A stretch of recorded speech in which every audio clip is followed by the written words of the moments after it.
Hello, welcome back. It's night 2 of Giant Bomb's E3 2019 coverage. I'm Jeff Gerstmann. We're right here. And with me is Phil Spencer, the head of Xbox. How you doing, man? I'm doing well. I was trying to see. I don't get a name thing. No, you'll get a name thing. Oh. Is there a name thing? I can't point the right way. See, look at that. Look at that. It took me 6 segments last night to get it right. You should have set me up for that. Now I feel like an idiot. No, it's not. Now it's way over there. Yeah, you can do it. Down, okay. Yeah. That, you did it. There, you're going to be the official pointer. Okay. Official pointer of E3 2019. It's great to be here. It's great to have you. It's always a fun time every year. I think I've said this to you. I think you do a great job here at E3 as a group. You guys kind of recap the show. You get excited about good things. You drive energy for fans and people like me who watch, and I think that's awesome. So thanks for all you do. No, thanks, and thanks for coming out. It's I feel like I say this every year, but it feels like it's been that kind of run for you lately. It seems like a really big year for Xbox, huh? Yeah, well, I mean, so I've been in the job 5 years now, and obviously we had some, how should we put it, ground to make up. Yeah. And the team has just really done a good job building a kind of a plan and executing on that plan. And E3 is just such a special time because we get to show the stuff that we're working on. Right. The team's there, and they're very proud of the work that they've done, and it's just a really great celebration for the industry, in my view. Yeah, it just feels like chipping away at you talk about the Xbox One did not launch out of the gate. How dare you? Some people had some things to say about it. That maybe dogged it post-launch. Maybe some people. Maybe some announcements were not as clear as they could have been about how video games, the future, was how it was going to go. But it seems like it feels like the last few years you've been on this mission to a few years ago I would have called it riding the ship, but It feels like now it's like, okay, a lot of the stuff you've talked about a couple of years ago, like now we're starting to see it really converge between Project XCloud. Between the next console, Scarlet, and Game Pass, it really feels like, and even just stuff like last year we talked about crossplay. Yeah, and the industry we're getting there. It's there. Call of Duty, big franchises are now just like, oh yeah, we can do that. The way I look at it is, and it'll sound like a repeat because I said this on stage, but in the last 20 years, we've tripled the number of gamers on the planet. Right. And I think that's just such a huge opportunity for us as an industry. So for me, I try to look at things that just create kind of artificial boundaries to people enjoying video games. Mm-hmm. And I've said it before, like if you go to the store and you buy your kid the green box, and I go to the store and I buy my kid the blue box, and they both want to play the same game and they can't play together, I understand in a fixed world of in order for one to win, one has to lose, what the dynamics are there. But when the business is growing, the number of gamers are growing, it feels like our opportunity as an industry is to get rid of the friction and just let people have fun playing the games. Yeah, and it seems like, and maybe is this the vision, I guess? Is the next battlefield then services? Game Pass has come a long way since launch. It's become like a really solid service now. Thanks. Game Pass for PC. Yeah. Adding to that, and it really, the things you've talked about, hey, you can play these games on PC, you can play them here with XCloud. You don't even need to own an Xbox. Like as Microsoft pushes further and further into the services side of gaming, do you see it as like that's where the fight is. It's going to be over subscription fees and ecosystems as opposed to boxes under TVs. Yeah, and maybe I'm just too passive. Like I still don't see it as a fight. The biggest fight is, can we create things that people love? Mm-hmm. And can we, as an industry, build games that more people want to go play, that more people feel fulfill their gaming needs? And as everything is getting bigger and everybody has the opportunity to grow their business, I think the fight for all of us is apathy over what we build. Like, do I actually care about what you show? And you see unique partnerships now. You see Halo Master Chief is in Steam. You see Banjo in Super Smash Brothers. You see Sony signing up to our Azure Cloud. Mm-hmm. I think all of those discussions with those companies, we've really have pretty good alignment that yes, there's going to be areas where we should compete, and those areas I do think can lead to better outcomes when we compete on certain things. Yeah.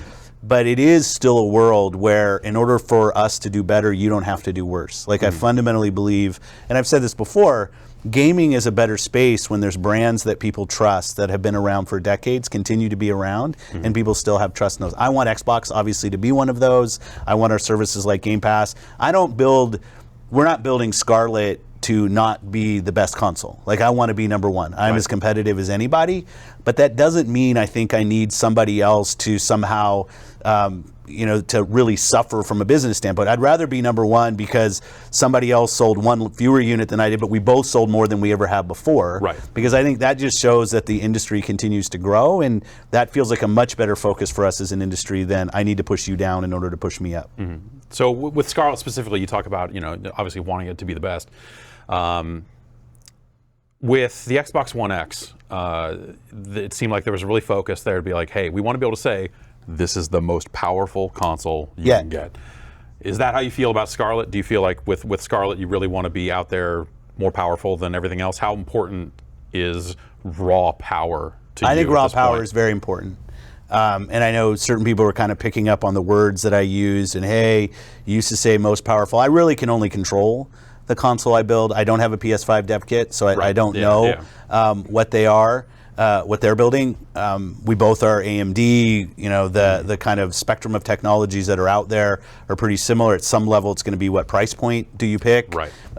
So I don't want it to get into kind of a silliness. Like I want to build a great Project Scarlet. I want people to feel like they can have amazing console experiences they've never seen before, and that they've got the best lineup of content and services of any platform out there.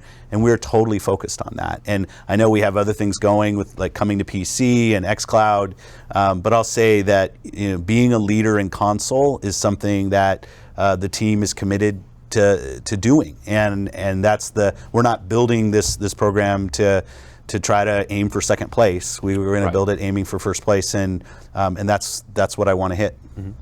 One of the other things that came up was this notion of the 4 generations of Xbox, thousands of games, and really kind of, I guess, like paying more attention to the legacy of the games that have come to those consoles. You issued the final backwards compatibility update for the Xbox One X, and that team sounds like it's moving on to Scarlet and that sort of thing. Is the goal there to, when you say thousands of games, I mean, is the goal there to eliminate this concept of backwards compatibility updates and move into just like, no, the overwhelming majority of this stuff just works, put in the disc and go? Yeah. Or is it still hey, we want to make sure we're selling digital copies and all that sort of stuff? No, I mean, I think about it both short term and long term. In the long term, I want people to feel like they can buy their games the way they want to buy them from us. And if they choose to buy digital, I want to show the respect for the purchase that they've made over multiple generations. And we haven't always done that. Games for Windows Live, and we shut down things and people couldn't play their games. So I'm not saying our track record's perfect in this area, but when I had some say in what we were doing, I said if you bought digital games from us, or frankly if you bought physical games, if we can make that work, I want us to be able to respect those purchases and have them run on the current generation. And the team is like a bunch of wizards, and what they come up with is they actually run better on the current hardware, which is awesome.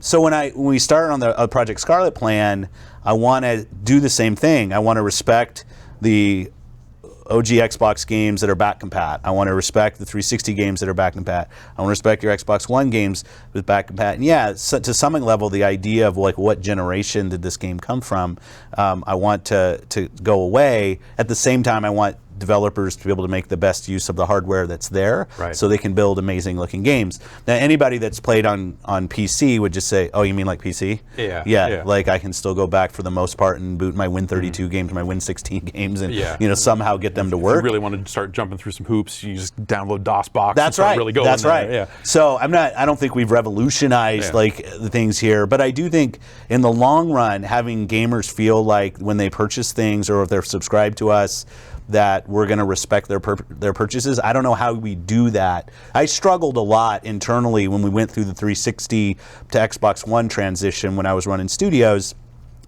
Well, we're saying this is the all-digital platform, and the purchases I made on 360 don't run on that platform. There was just a disconnect in my head around that.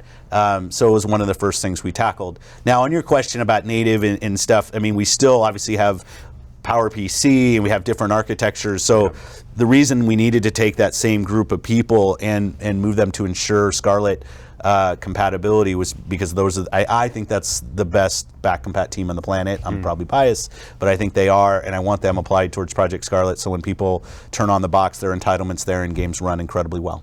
Cool. I guess but what I'm hearing is it isn't necessarily like any game I bought is going to work. It's more like I'll be honoring clear. the digital catalogs, which I guess gets into a case of like there are a lot of games that are never going to get resold. Unless, or it might not be worth it for Activision to go do a new deal with Tony Hawk and whoever's on the soundtrack for these games, so that they could go sell old Tony Hawk games digitally again. And so it becomes a case of like, well, I've got this disc, but it still technically won't run, and no one's going to do the work because they can't sell new digital copies of it. Will that be largely how? I mean, that's sort of how it works today. I'm just wondering if that's well, and I get a little pig-headed on some of them. I mean, I don't know how you feel about it. Like one of them that we dropped this time was Too Human. Which how free should we for put everybody. And well, it couldn't not be, right? So I don't know. I'm not allowed to talk about that one too much, but like I wish that everybody who had sold games recognized that when somebody had purchased my game, now I say that, and even I have first-party games that are not back compat, so I'm a hypocrite. It's definitely true that the licensing deals that were done, and it's impacting the way we're doing licensing deals now, and going forward, because music and other things, there's time-based or platform-based that are built in, and it's not just can it work? It's actually, you got to go find the creator and relicense, and it's difficult. In some cases, the studio's gone under. That's right. That's right. So I can't make the promise that any disc that you've ever owned backwards, but I can say, which is nice, that the fact that we've been so active and players have been so active with back compat, that you have game publishers seeing the value in the back catalog. I tease, it used to be when a new generation came out, you packed everything in that cardboard box, you put it in the closet, and you came out and you put the 2 games that were there at launch and realized they probably weren't pretty good, and then you brought the other one out again.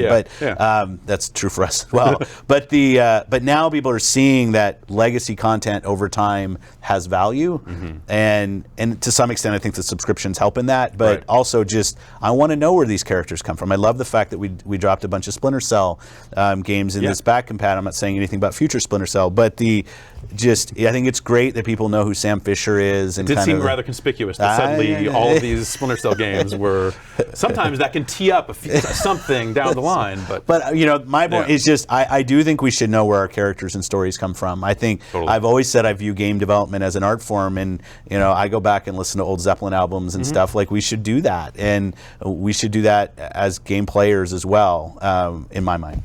Yeah, and like you said, I mean, Game Pass seems like the sort of thing that can really tap into that in terms of just like fleshing that out and saying like, oh, well, you might not go purchase all of these old games, but it's still great to be able to be like, oh, I want to check this out. I don't necessarily know about it. It happens to be on Game Pass. Let's go. The magic that I see, magic's like, now I sound like I'm a PR guy, but the coolness that's happening in Game Pass, I think when it launched, people saw it as value. What I see now is it's almost becoming its own community. One, because if you and I are Game Pass subscribers, we have a shared library of a couple hundred games. Like, that's never really happened before. That we both log in, and it's not, okay, we want to play something co-op. What do you have? What do I have? Now it's like, if we're both subscribers, the opportunity, oh, you want to go play Strange Brigade? Yeah, we both have it. Let's go play it.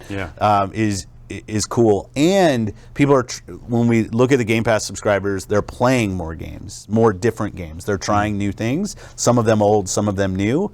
And I think that discovery mechanism just increases the diversity of what people are interested in playing and keeps us from falling into the trap of there's 5 games that kind of dominate all gameplay. Definitely. You know, I'm playing Outer Wilds right now, and I think it's a great type of Game Pass game because it's a very high quality game.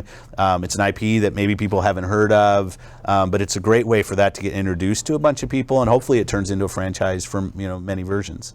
Yeah, totally.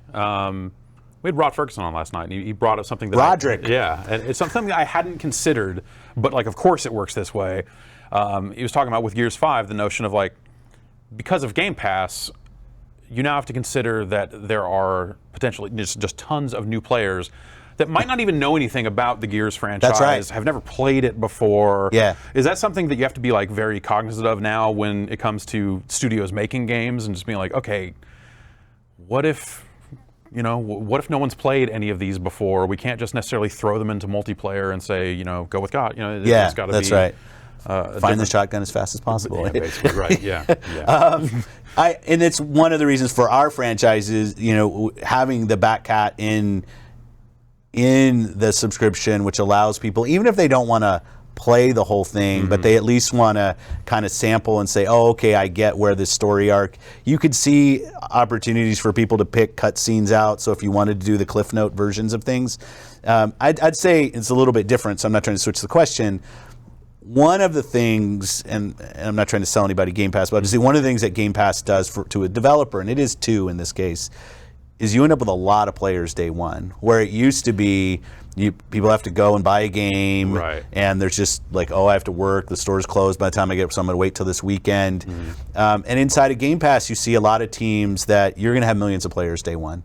So your infrastructure for how your support of those better be ready, because there are millions and millions of subscribers in Game Pass, and when a new game hits Game Pass, they're going to click on the icon, download the game, and they're going to start playing. And you don't really get that swell that we used to kind of get at least with retail, of it just, people are waiting to make the purchase decision. Right. And I do think that has an impact. But I also, like you're pointing out, I think it really can create this idea of a story arc and what are these characters and worlds, and how can I experience them from the beginning to where they are. Yeah, absolutely. And that's just been fascinating to see. I guess the other part of the story then becomes Project XCloud. And you've tried it? Yeah, I did. I tried. You gave it a ringing endorsement, I heard. Yeah, as Brad and I, we played a little Gears, tried an active reload, and it worked first time. It didn't take too long to register. All that you got sort of the stuff. blinky, and you were good. It happened. It was interesting. There was a meeting that we took that kind of just talking about it was kind of reiterating a lot of the points from the press conference, but. Someone asked a question about XCloud at the end of it and said, like, hey, how much is this going to cost? Yeah. And it was very quick to say, like, the answer was eventually, well, we're talking about it as technology, not as a product, and so we have nothing to announce at this time. And it made me think that, XCloud seems like it could be applied in a ton of different scenarios. Yeah. Everything from, okay, yeah, you can access your Game Pass library from wherever you are for probably a fee. Yeah.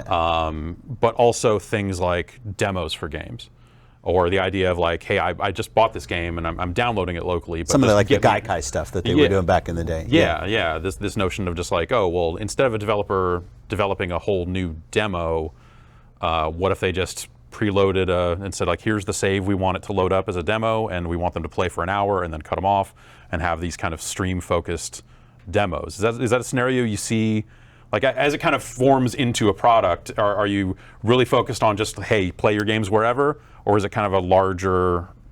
Yeah, so I'll try to go fast on this one, and it's just you and I, right? So, when I go a little bit further out, it is, in the end, about you being able to stay connected to your community of friends, have the state of the games that you play move with you, a la save games, and you can play your games wherever you are. I will say, as we were coming into E3, we have kept the team really on a development plan because I think most people, when we talk about it, want to answer the question that you were answering when you put your hands on it. Does it work? Right. And so I really wanted the team to focus at E3 on validating that it works. And I actually had a line in my script of, I'm done making videos and talking about this, just come try it.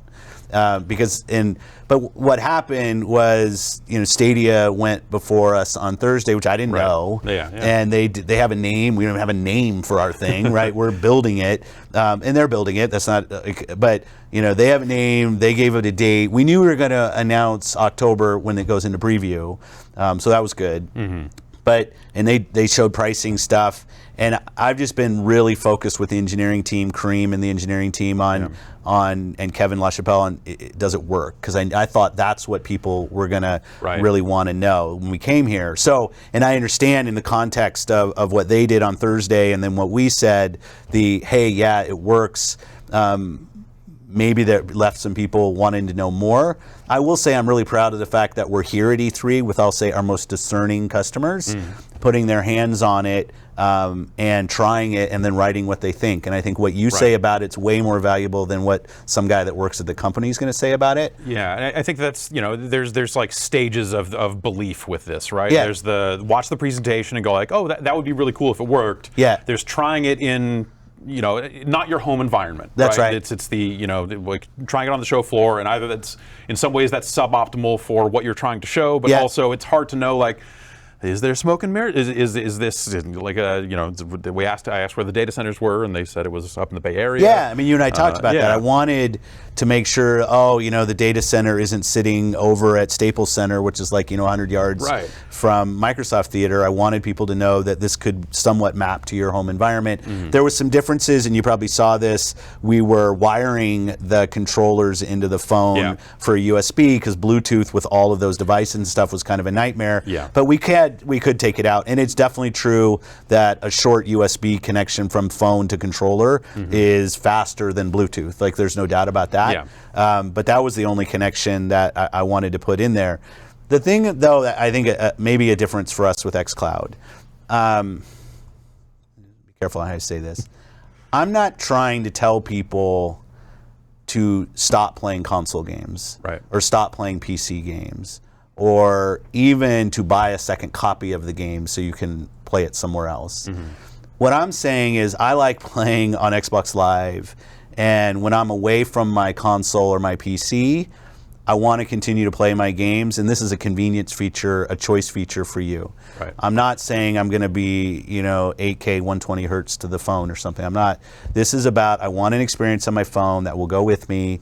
And I think cloud technology has the capability over years to create a really compelling experience in the home on a large screen. The best way for you to go play Cyberpunk, for you to go play any of the games that were shown here for years, is going to be dedicated hardware in your home with local storage of those things, bleeding to the screen as fast as it can through the sound system. And that's not a slam on what anybody's doing, because we're all doing really cool work on the cloud, but there is a speed of light. There is the internet infrastructure. So our focus on Project xCloud in the beginning is giving you a connection to your friends and your games when you're away from your Xbox experience or your PC experience when you're in the home. And so maybe our design criteria is a little bit different. In terms of business model, one of the things, and I didn't want to do any kind of victory lap because Sony's had remote play forever, but we talked about console streaming, and I said, we're going to get this done in October as well.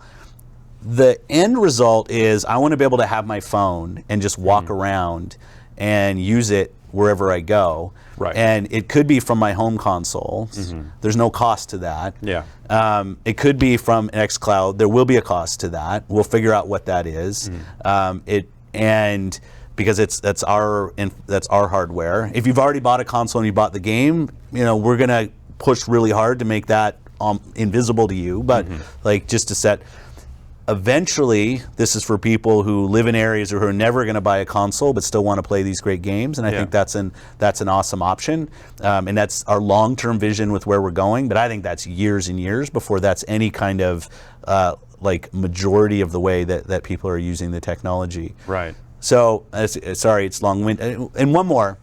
I also love the idea. Now I'm just like the team's going to throw rocks at me. I love this idea that I might actually be able to offer up my local Xbox when I'm not using it for people who are walking around, for them to run from my local console, and somehow me in my house, I'm actually able to get value for, like, it's kind of the gig economy of game streaming. Yeah, but you're renting CPU time. That's right. And if my console is just sitting there and it's silent and I'm not getting charged for upload, out of house bandwidth. Now we're not doing that. Like, that's years, and that's why the team will hate that I'm even talking about it. But this idea that I can just, my experience goes with me wherever. Right. And the model behind that content coming to this device can have multiple different flavors, and is there like roaming and non-roaming or whatever it's called? I'm just making up stuff now, but that's why the common platform between what's in the home and what's in the cloud is so powerful for us, because it allows us, and I use the term hybrid cloud, it allows us to kind of treat both the consoles in people's homes and the consoles that are in XCloud as kind of a connected cloud where Xbox Live and your games can all live. I don't know if that makes any sense. It does in my head, but yeah. It all makes sense, and then I think a lot of it kind of rams up against like the current realities of just the internet as it is today. That's right. Of just like, okay, well, I as a heavy internet user, I'm paying an ISP an additional $50 a month on top of my already expensive fee just to buy my way out of a 1 terabyte bandwidth cap. And I think that was the thing with the Stadia announcement, is people, as they started announcing bit rates and all this other stuff, people started back working We've from done that all that and doing math. the math and just going like, wait a minute, if you're in a home and you are going to play 60 hours of a game, that's your cap. If you have someone else in the household using Netflix from time to time or other services, you're over it all the time. Which is exactly why having a local device that you can download the games to and play from on your TV is going to be important. Because I don't think today everybody wants every frame of gameplay. If you look at the number of hours I played at Destiny 2 as an example, I don't want all of those to be me writing checks to Comcast. Right. So the fact that Destiny 2 sitting on my X in my basement and I can play there is meaningful to me. And yes, when I travel, I can go run a strike when I'm on, but it's not. I don't need to tell you to stop doing that and start doing that. It is a convenient feature. And just to be clear, I think local storage, I'm not sure is in everybody's roadmap, but I'll say I think we all have the same goal. We're just going at it from we have a platform that millions of people love to play games on. How do we extend the use of that platform, as opposed to creating a scenario where there's another version of a game that's not compatible with the version, whether it's PlayStation, PC, or Xbox, but the one I'm going to buy, and how that world. We just said we're going to start with the platform that you already own. And as you've been saying, I mean, it seems like choice is the kind of through line through all of this, of offering all of those scenarios that the competitors might offer, and then some, right? I mean, like Sony will get there with some kind of cloud thing eventually. Yeah. But we're also talking Google's, to them about what they're doing. Of course, right? yeah. But at the same time, Google's very focused on their way of doing things, which is good. It's, like for me, and I won't even use ours. Like for me, one of my most magical Switch experiences is playing Civ, because they did the work with the PC save game syncing, which is like so natural that it's sitting on my game PC and I go away. I mean, it's not even, you don't have to be Xbox, you don't have to be us. Like other people are looking at the scenarios of, hey, I want to take my games with me, and sometimes I want to play local, and sometimes I want to play remote, and maybe sometimes I want to play streaming. So I think your choice word is exactly right. And that's why I like the cross-play, cross-buy, cross-entitlement, and just having choice on where I play should be a convenience feature that I choose, and I should choose how that works. So when would I be able to choose to use a Nintendo Switch to access my Xbox Live games? I have said over time I'd like to take Game Pass everywhere. I saw somebody joke I'd put Game Pass on a toaster if I could. I don't know about that, but we're focused on the streaming side, at least on Android, just because in some ways it's the hardest for us, because it's so diverse in terms of the number of devices. And I love, hopefully this comes through, like I love the role that Nintendo plays in the industry. I love the fact that Minecraft Dungeons was announced there, and we have really good relationships with them, and obviously Banjo and Smash, like I said. But that platform is different enough from an Xbox platform that it's not trivial for us just to say, okay, all those games would run there. Right. So then you're like, okay, are we going to stream the games to there? Yeah. Then, and I love what Switch is, but the opportunity globally to focus on an Android platform is just such a natural first move for us, and frankly will take us quite a while to work through that. So that's the focus for us right now. But I want to have the best console experience because of what it gives you. I want you to feel like I'm sitting on my couch, I got an amazing experience, sounds great. I have access to any game that I want to play. And if I want to take that while I'm on the go, I think the Switch is a really cool platform for that. It's just in the near term, it's kind of hard for us to prioritize different than we are today. Right. Just on to further talk about choice, it sounds like there was some work done in some of the insider builds of Windows 10 around maybe natively running Xbox One applications. Yeah, there wasn't. And, okay, that was the word going around for a while. I know, and like, people got started digging into it. I was like, is that State of Decay thing this? Or yeah, so I can explain what that was, and it's a little bit in the weeds, but the Microsoft installer technologies thing called MSI. If you go on your hard drive, you'll see .msi files, which are installer files, which I've written in my past. But and we built this technology called MSI XVC that allows us to easily wrap Win32 games that developers are building in PC already, not having to do any kind of UWP, blah, blah, blah, but just I'm going to use the same game I'd put in any other store. Right. And every store has its own installer, so think of it that way. And the X in MSI XVC does come from our installer tech on Xbox because it's further along than our old MSI tech. So yeah, some people got a little bit confused. I saw them like tracing what server the bits were coming from. So it was more of a test of running Win32 games on the Windows store. You know, I'd love to run PowerPC games on Windows. That's the 360 ones. Right. On the Xbox One, honestly, most of the big games, like we've been shipping our first party in both places. Yeah. So it's probably not as critical. It was hard to get those PowerPC games to run on the fixed spec machine that we have with Xbox One. Yeah. When you start and get it to the variability of PCs that are out there, I never say never.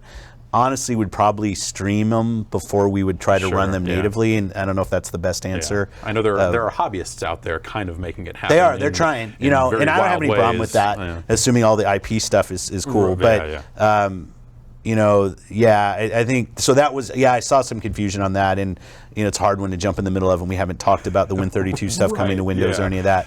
But yeah, let that one stay out there and be like, we'll get to this when we get to this. But so you know, as we talk about, you know, kind of the convergence of all these kind of years of plans and stuff coming together, it seems like, you know, E3 is still the place. You know, it is for us. Yeah.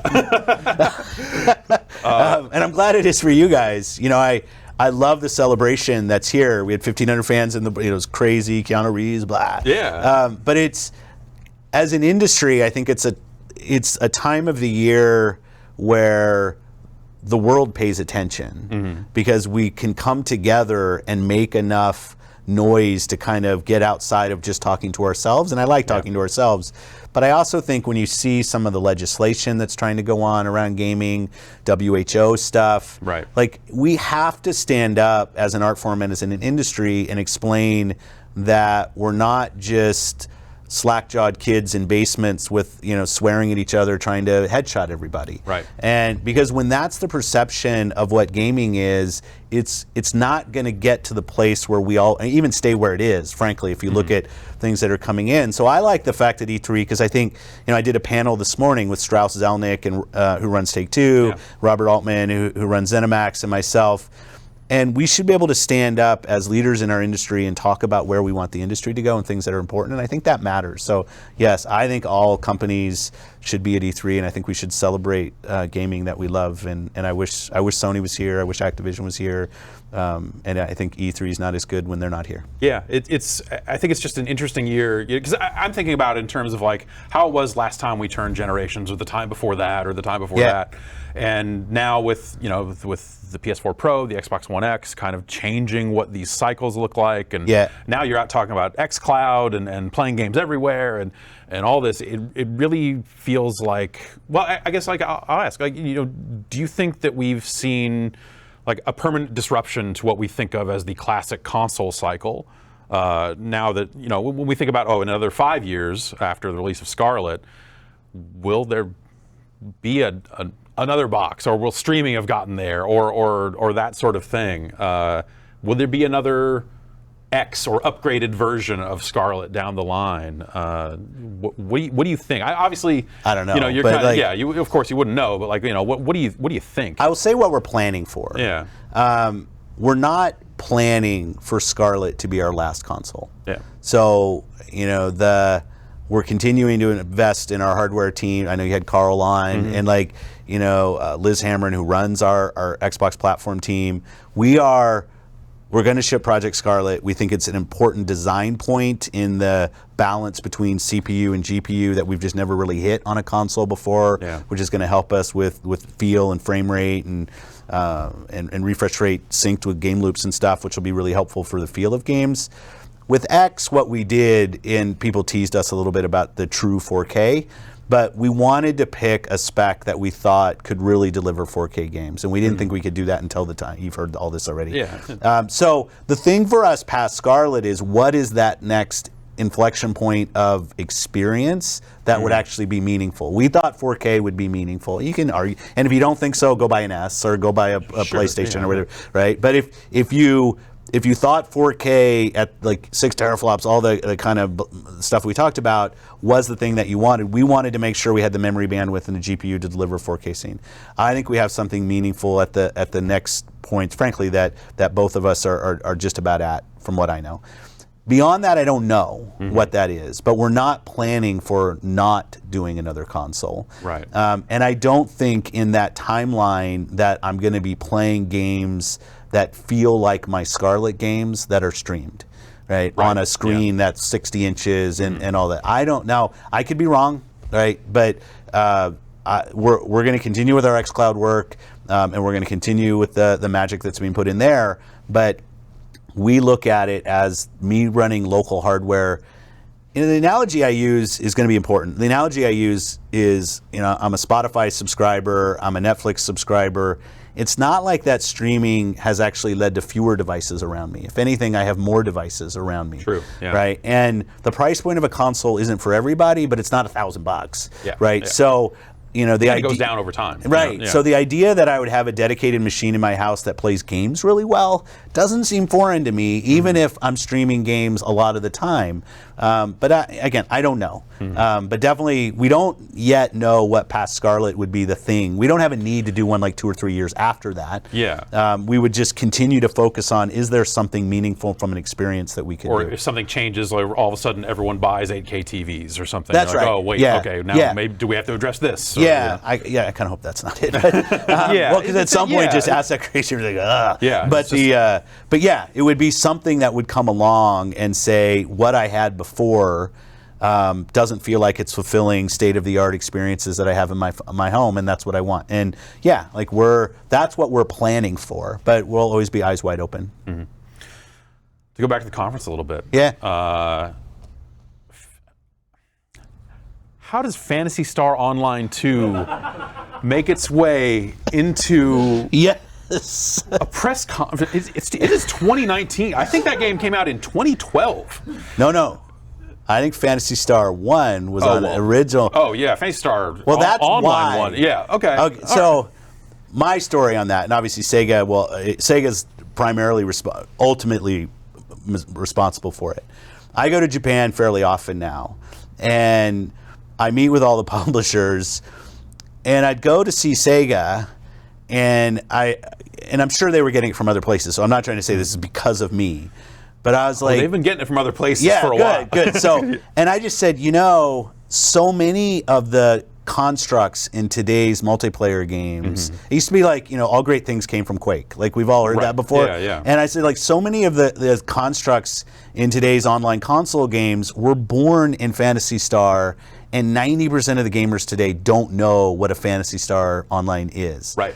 So and it was a little bit like with Capcom with Monster Hunter. Like, Monster Hunter is one of the coolest franchise names in the world, and nobody's too strong there. Yeah. But a lot of people outside didn't know about it, so it was great in those conversations. With Phantasy Star, so it was just Like that's the team I want to talk to. I don't usually spend as much time with like the CEO types. It's usually just like, let me sit down with the studios and play games. Yeah. And I want to sit down with Phantasy Star team and tell me where you are, what are your seasons, and hey, how could we support you?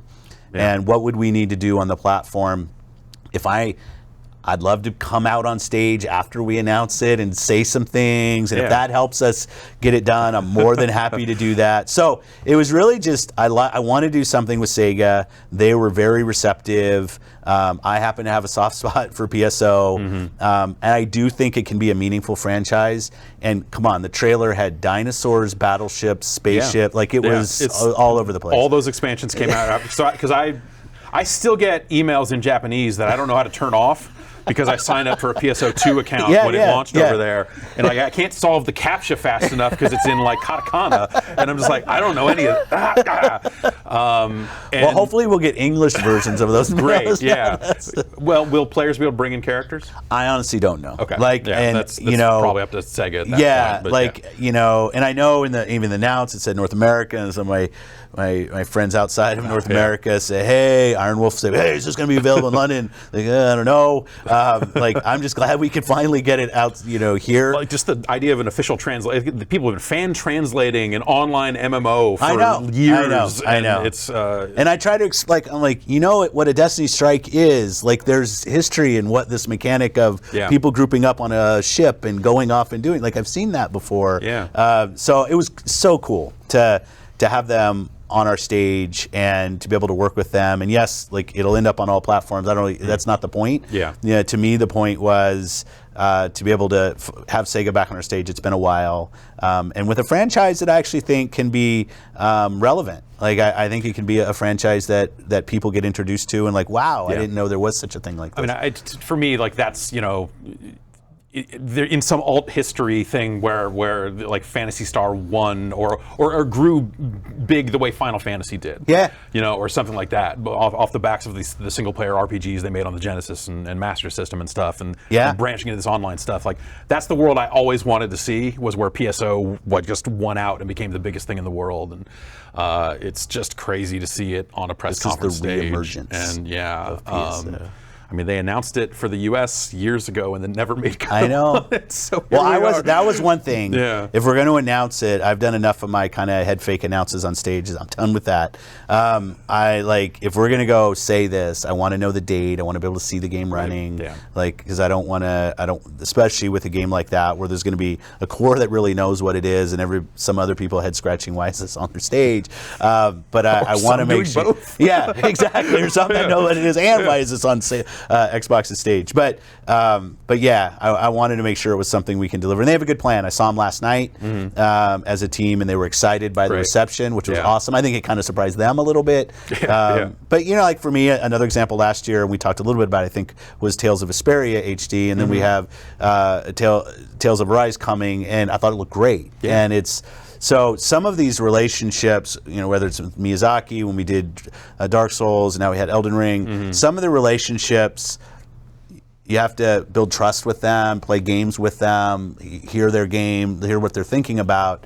And it's the best part of my job. Honestly, it's the best part of my job. And I'm like a pig in mud when I'm in the studios. But I love the fact when we can do that. We can bring franchises that maybe have kind of lost some of their audience back. I think it's really fun. Yeah. Well, we're going to let you go in a little bit here, but I want to know, when do you think we'll see the next hit? It seems like a lot of the information about Scarlet almost didn't necessarily advance the next gen storyline. It was we talked last year about things like load times and a lot of that stuff. So this was kind of making good on that. I want to make sure you heard it, so I just repeated everything. Well, in the time between, Sony got out there and spoke to Wired with a lot of that same stuff. Yeah, and so it almost feels like this high stakes card game of we're going to call. We're not necessarily going to advance the story too far beyond. It totally is. And so when will people hear more about Scarlet? I know XO19. XO19 in London in November. Sign up. We will clearly continue the dialogue. I think the thing I do like, and both us and Sony are doing it, is we're talking a little earlier about a generation or about the next console. Certain people call it generation, certain people won't. But about the next console, which I like, so we don't have to all know what's going on and pretend it's not. Right. Like I learned that. You don't have to worry about leaks if you're just out there that's talking right. these That's things. right. You Like can Scorpio disclose helped developers. us. And, that's right. And, yeah. And but at the same time, honestly, not all the specifics are figured out.